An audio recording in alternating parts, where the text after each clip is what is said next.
Assalamualaikum warahmatullahi wabarakatuh. Salah satu konsep paling mendasar dalam Islam adalah keyakinan bahwa Muhammad adalah nabi terakhir. Dasarnya jelas. Dalam Al-Quran, surah Al-Ahzab ayat 40, disebutkan bahwa beliau adalah khatam an-nabiyyin, penutup para nabi. Mayoritas umat Islam memahami ini secara literal. Tidak ada lagi nabi setelah Muhammad. Titik. Tapi kalau kita berhenti hanya di pokoknya begitu, kita tidak benar-benar memahami. Pertanyaannya, mengapa harus ditutup? Secara teologis, jawabannya, karena risalah dianggap sudah sempurna.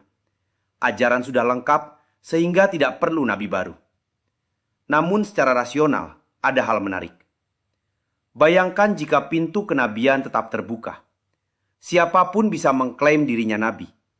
Dan dalam sejarah, itu memang sering terjadi. Tanpa konsep nabi terakhir, agama akan terus terpecah oleh klaim-klaim baru yang sulit diverifikasi. Jadi, konsep ini juga berfungsi sebagai filter.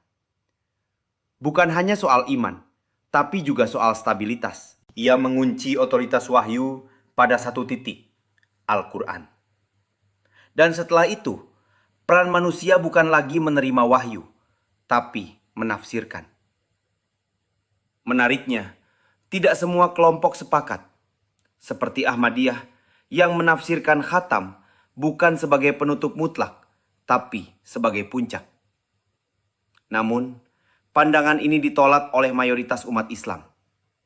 Jadi pada akhirnya, konsep nabi terakhir bukan hanya soal siapa yang terakhir, tapi tentang bagaimana sebuah agama memilih untuk berhenti berubah secara struktural dan mulai bergantung pada interpretasi.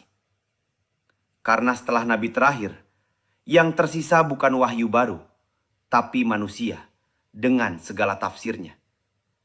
Wassalamualaikum warahmatullahi wabarakatuh.